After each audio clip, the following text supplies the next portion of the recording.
Good morning guys. Medyo puyat tayo dahil 7 PM to 5 AM ang duty natin ngayon. Pero napaka-quality pa rin, kitang-kita nyo naman, di ba? So, kakain muna tayo sa Tapsi ni Bibian at Bulaluhan. Dito yan sa Cainta. Madadaanan ko yan pag ako ay pauwi ng Antipolo. So, may kasabihan nga tayo, masama matulog ng busog, pero napakahirap naman matulog ng gutom. So, yan yung kanilang dining area.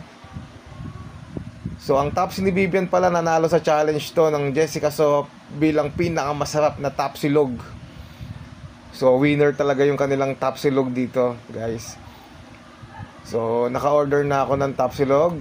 So, yan. Makatas. Napakasarap, di ba?